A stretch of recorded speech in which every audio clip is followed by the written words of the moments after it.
Hey everybody, what's good? Let's talk about the novel The Hobbit by J.R.R. Tolkien.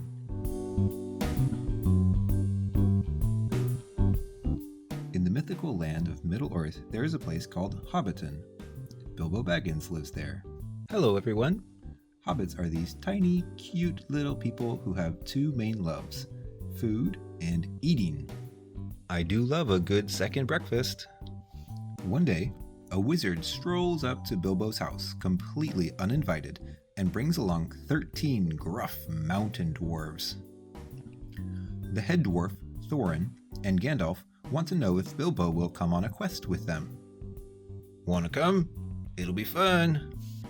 Thorin tells Bilbo that this jerk dragon Smaug stole all of the dwarves' gold and then kicked them out of their home in the Lonely Mountain.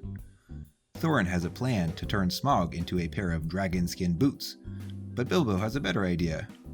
Stay home and eat lots of cake. I can't be roly-poly if I don't eat. It's simple math. Gandalf uses some sneaky mind wizardry to get Bilbo to join them, and the unlikely group sets out. On the way, Bilbo almost gets eaten by trolls, makes some elf friends, and gets separated from the group in the Misty Mountains when some goblins start causing trouble. Deep in the mountain tunnels, Bilbo finds this shiny gold ring just hanging out on the ground. Ooh, shiny. Just then, he runs into Sketchy McSketcherson, Gollum, who has his eye on that ring. Gives it to us, precious.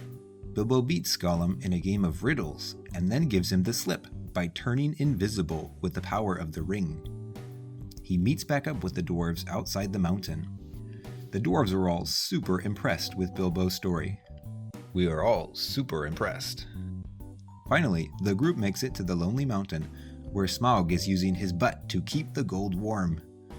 Bilbo turns invisible with the power of the ring and steals some gold right out from under that giant lizard's nose. Yoink! When Smaug realizes that someone stole his gold, he starts spitting straight fire, literally right onto the houses of the nearby town. But there's a local guy named Bard who puts a stop to all that nonsense. Not today, dragon. Now that the dragon is dead, the townspeople are hoping for some Lonely Mountain gold to rebuild the town, but Thorin's having none of it. Nuts to your human town. So the people of the town are getting ready to go to war with the dwarves when Gandalf steps in and points out the warg and goblin army with their eyes on the gold. So the dwarves, humans, and elves all band together and knock the socks right off that goblin army. But in the fighting, Thorin gets a flesh wound that takes him out for good. On the way out the door, Thorin admits he was being kind of a jerk and apologizes. Next time, I'll try to be less of a jerk. There won't be a next time, Thorin. Oh, bummer. Bilbo is given a wagon of gold for all his help and makes his way back to Hobbiton to live at large for the rest of his days.